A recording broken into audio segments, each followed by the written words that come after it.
Здорово, ребятишки! Вот я и вернулся, и в этом видео мы с вами поговорим о сюжете. Быдло ты ебаная, блядь. О боях с искусственным интеллектом и о некоторых нюансах, связанных с ними. В мультиплеере. И тут-то было, блядь, мадам. Где и как можно легко фармить, и про игровой режим, в котором мне удалось записать комбо из 96 ударов. И, конечно же, о геймплейных фишках, о некоторых из которых я даже и сам не знал, пока не начал делать это видео. Таких как превращение в жука или даже управление игровым таймером. Но обо всем по порядку. Поехали. Ой, вот только давайте честно. У многих при словосочетании Mortal Kombat и сюжет в голове появляется примерно одна и та же картина. То, что ты пидор, ёпта. Может, и пидор.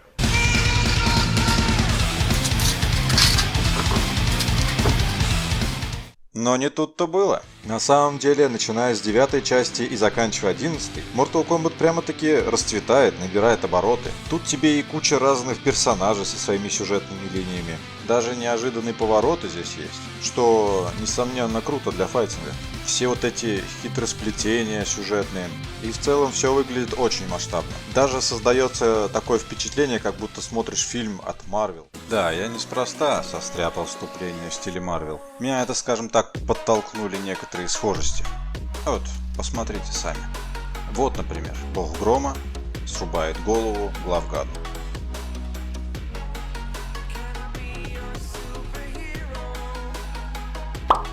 Есть такое.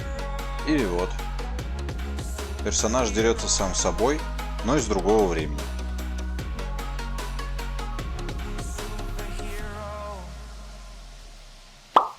Такое тоже есть. А как насчет перемещения во времени? Тут позабавила визуализация.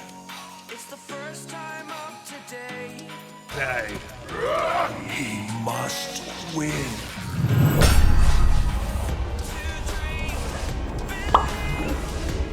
Массовое воскрешение персонажей, умерших в предыдущей части.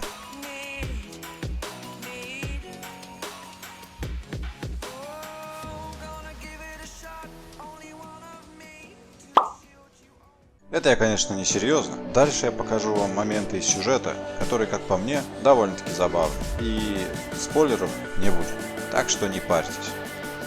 Единственный чувак, который умирает, он, по факту бессмертный.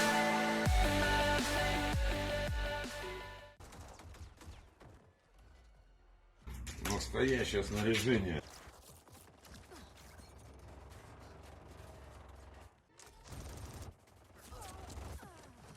Давай, заебал ты, ёбаный шашлык. Вообще похуй.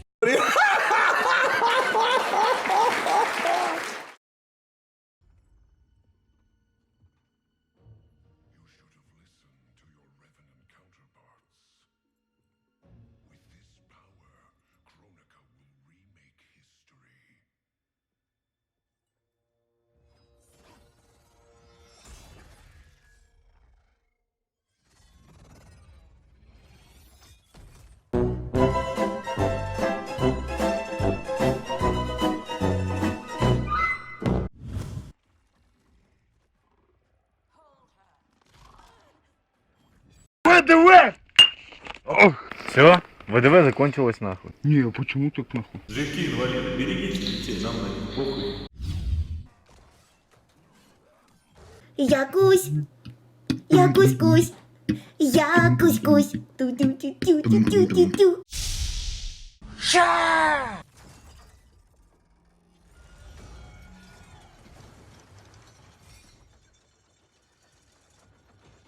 Живу и кайфую, блядь. Нельзя недооценивать противника и жить.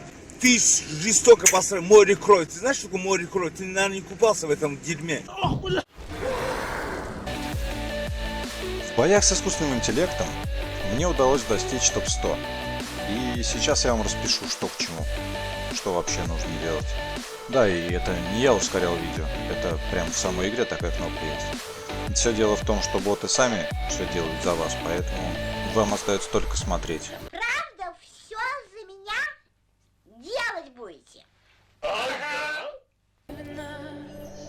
А чтобы не было так скучно смотреть, могу посоветовать только один вариант. Запускаете бой и Shift-Tab в помощь. Тренер, ну по-братски, ну.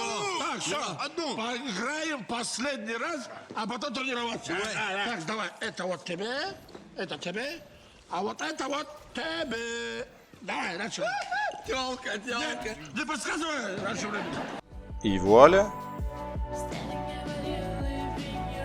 Ребятишки, если вы включили это видео в развлекательных целях и вам фарм вот этот весь нахуй не нужен, то советую переключить вот на это время. Спасибо за внимание. Ну а для тех, кому это интересно, дам пару советов, как создать универсальную команду, и в дальнейшем, просто нажимая одну кнопку, вы будете фармить. Тут главное правильно настроить персонажа. Я вот, например, выбрал Соню, так как она здоровски контратакует. Такие параметры выставил. Джейд для того, чтобы настреливать издалека. Вот такие настройки. Ну и всех остальных на примере Нубсайбета. Главное комбо и возврат на атаку в 30. Когда вы выбираете противников, не смотрите на победы и поражения. Смотрите только на счет. Чем счет меньше, тем лучше. Да, и обязательно выставите команду защитников. В ваше отсутствие они будут отбивать нападения других игроков. И при заходе в игру вы просто нажимаете журнал битвы и получаете награды.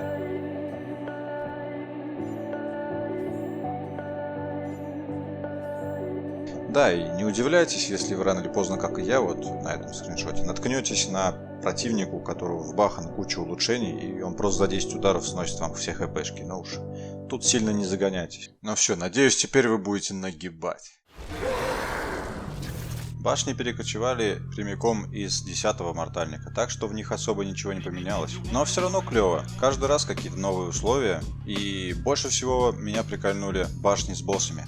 В одну такую мы попали с рандомным чуваком, и как же у нас подгорело. Дело в том, что у этого босса условием является ледяная стена, которая замораживает при прикосновении вашего персонажа. Но босс как бы не знаком с понятием «лежачих не бьют», поэтому он месит вообще бесконечно, подхватывая прямо с воздуха. И вот тут я увидел вот это как раз комбо из 96 ударов. It's time to stop. It's time to stop, okay? И когда подходила моя очередь, я надеялся, блин, главное только, чтобы мой персонаж также не замерз.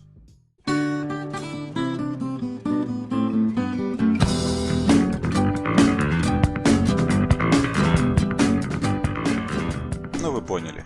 Ну и чисто для олдскулов есть еще классические башни. Тут уже нет никаких условий меняющихся. Есть башни потяжелее, башня с бесконечным количеством противников. И есть еще башня, где у вас всего одна полоска жизни на 25 противников. Да, и не могу не сказать про самый простой способ фармить одной кнопкой. Достаточно выбрать вашего бойца ИИ в бесконечной башне и поставить ему в материалах вся башня, вот этот материал. И все. Где-то побед до 40, до 50 в принципе он должен дойти. А на выходе куча голдиш. В 11 части геймплей стал более динамичным и в то же время более вдумчивым. А все потому, что шкалу, заполняющуюся энергией в предыдущих частях, заменили на 2 шкалы, уже заполненной энергией с самого начала матча, ставя тем самым обоих игроков в равное положение в начале матча.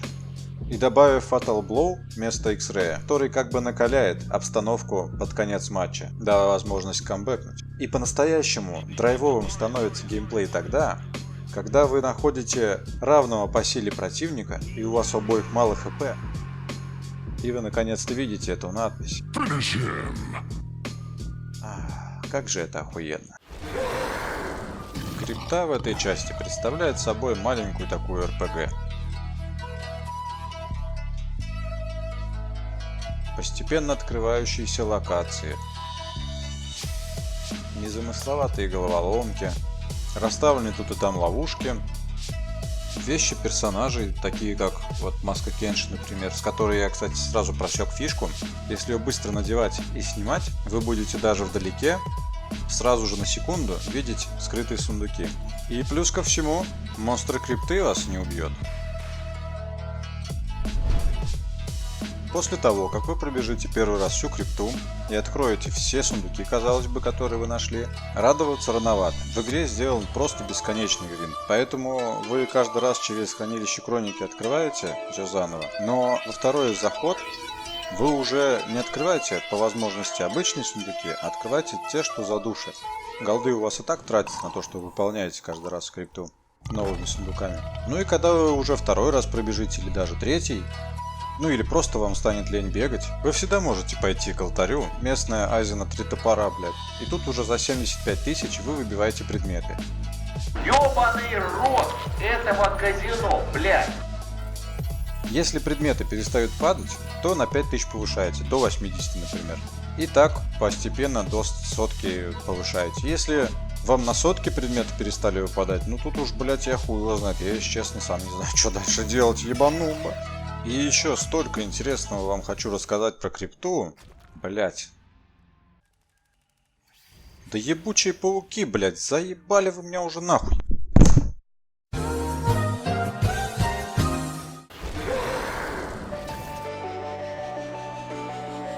Радует, что в игре весь гринд чисто косметический и не дает никаких преимуществ над другими игроками.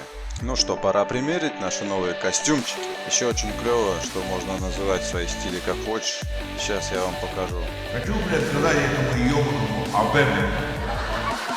Ставьте класс, блять, если думаете, что это смешно, нахуй, вот это, да, блять. Посмотрим, как говорится, сколько нас тут. Ну а в целом есть несколько вариаций костюмов, целая куча всяких мечей, масок, касок и так далее. В общем, очень много всего. Все, что душе угодно. И в отличие от 3 стилей, которые нам давали в 10-м мортальнике, в 11-м можно состряпать прям-таки свой. Я отобрал самые интересные, на мой взгляд, способности, и сейчас я вам их покажу. Начнем от самых простеньких и перейдем к более интересным. Неблокируемый снаряд у Нубсайбета. Максималочка. Нагревающиеся руки Джакса с последующим применением этого жара в приемах. Кана не дает прыгать противникам. Толстый, сука. Уменьшение урона. Иди отсюда нахуй. Уменьшение сопротивления. И усиление атак молотом. Барака может не только усиливать свой урон, но еще и использовать поставленное знамя как интерактивный объект. Люкан вообще охеревает и получает возможность телепортироваться и ударять сзади, спереди, с подножкой и даже сверху.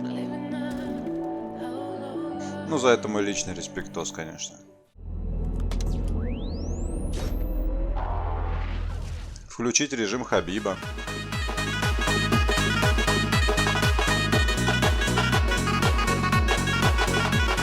Включить ауры, одна из которых наносит урон, вторая блокирует все дальние атаки противника.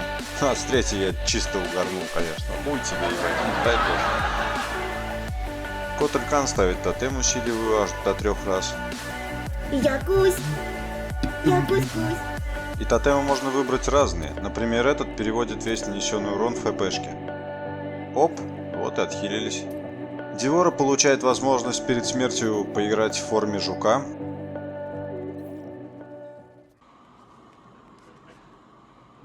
Ну это просто охуеть. Победить это, конечно, не помогает, но выглядит эффектно. Ну и как тут не сказать про Эрона Блэка с его винтовкой. Дело в том, что когда заканчиваются патроны, вы должны перезаряжать. Снизу слева идет счетчик патронов, и если патроны кончатся, то без перезарядки вы уже не выстрелите. Можно стрелять из положения сидя и даже из положения лежа, да и прикладом можно отвесить. И вот кто меня реально удивил, так это Герас. Мало того, что он может включить режим терпилы у противника, он еще и может управлять временем в матче, как убавляя его, так и прибавляя. И честно говоря, я такого не видел больше ни в одном файтинге. Обучение в 11-м Mortal Kombat сделано охуительно. Объясню, почему я так думаю. Оно очень подробное. Тут показаны все тонкости. И пройдя обучение, у вас мало того, что не останется вопросов, почему у него быстрее атака, а у меня почему-то медленнее, почему этот прием он может отменить, а я там не могу, и так далее. Вы еще и получите немного внутриигровых ресурсов, и вы получите, грубо говоря, преимущество перед игроком, который вот этого не знает, даже если он больше вас играет. Тут даже объясняют, как работают фреймы, то есть кадры, анимации. Сколько нужно на задействование, на восстановление после какого-то определенного удара. И если по какой-то причине у вас не получается сделать то, что от вас требует в обучении, вы нажимаете одну кнопку и вам показывается, в какой последовательности, как это должно вообще выглядеть. И даже показывается, какие кнопки и когда надо нажимать. Это вообще охуенно. Так что про такой геймплей можете забыть. Нет. Мне, конечно, не нравится, как некоторые персонажи в Мортальнике выглядят в 11, в основном женские. Но все познается в сравнении. Смотрите, что я вам тут откопал. Wait till you see the. No, no, no, no.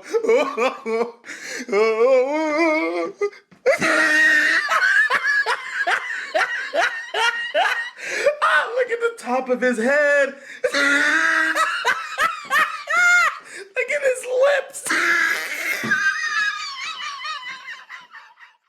Mortal Kombat не растерял свою жестокость, кровавость. Да, сексуальность немного растерял, с этим не поспоришь. Следующая смертельная битва выйдет явно не скоро. И в эту игру понемногу разработчики будут запихивать DLC персонажей. Давайте я вам хоть покажу некоторых. Терминатор. Тупо гэнгстер, блядь. Вот так вот. Найтвул. Ёбаные волки! Синдел. Ой, красиво. Ай-яй-яй. Это просто охуенно. Samsung. Чего, блядь? Ой, блядь, Шансун. Извините. Здешний Джокер мне не очень понравился, поэтому я поставил свой вариант.